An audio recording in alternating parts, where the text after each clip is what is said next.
Smart rooms have always had this heavy iron problem. Oh, absolutely. If you wanted that slick automation, the lights, the screens, everything working together. You needed a huge rack-mounted controller, a whole machine room, basically. Exactly. But today we're doing a deep dive on a device that sort of kills that whole idea. The Kramer KC-VirtualBrain1. That's the one.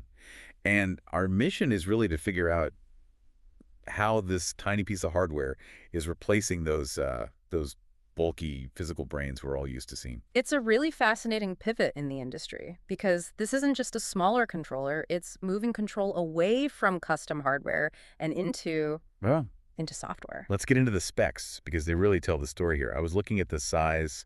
It's roughly 7 by 7 centimeters. Yeah. It's like a stack of sticky notes. Yeah. And it's meant to replace a piece of gear the size of an old VCR. But don't let the small footprint fool you. I mean, under the hood, it's not some simple black box. Right. It's a full hardware platform running Linux, powered by an Intel Gemini Lake processor, 4 GB of RAM. Which is a really key distinction, isn't it? This is standard IT architecture. Precisely. It's basically a mini computer that's just dedicated to flipping switches. They aren't reinventing the wheel on the hardware side. They're just using a standard, powerful engine to run their specialized software. And that's where the virtual brain name comes in, I assume. It comes with Kramer Brainware pre-installed. That's the secret sauce. Yeah. The Brainware is what turns this general-purpose PC into a dedicated control processor. So it's kind of like virtualization. That's a great way to think about it. IT departments stopped buying a physical server for every single application, right? They moved to virtual machines or the cloud. Exactly. This device does the same for control logic. You're not buying a physical logic board anymore. The logic is just running in a software container. And that container is powerful enough to run what they call a standard space. Right. So we're talking scalers, monitors, lighting, touch panels, all at once from this one little box. For a classroom or a meeting room, yeah, it totally replaces that heavy iron. It's the bridge. The box gives you the physical ports you need, USB, Ethernet, but all the logic is software. Okay, but this is the part that really got me. That shift to software changes how you set it up. Usually you'd need serious programming skills.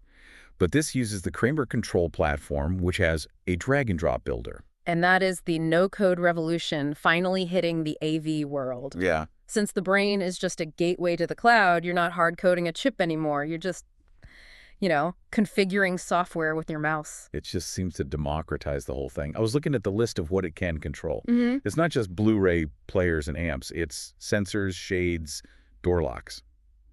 Basically, if it's on the network, this thing can drive it. And because it's all software-centric, you can build a fully customizable UI on the cloud platform. So you can match a company's branding or specific user needs. Exactly. Then you just push that interface down to the device. So when you boil it all down, it's a massive shift. We're talking about a control system that fits in your palm, uses standard Linux, and needs zero coding. It's all about scalability and ease of deployment. When you decouple the brain from the specific hardware, you make smart spaces just incredibly easy to roll out. It definitely makes the whole smart room idea feel less like a huge construction project and more like a simple IT upgrade. It does, and that raises a really significant question, for the future. Yeah. If complex room control no longer requires complex programming or, massive hardware budgets, if the brain just becomes invisible software, Then what? well, just how standard does this kind of automation become? Yeah. We might be at a point where every space is intelligent by default, simply because the barrier to entry has completely vanished. Definitely something to chew on. Thanks for joining us for this deep dive.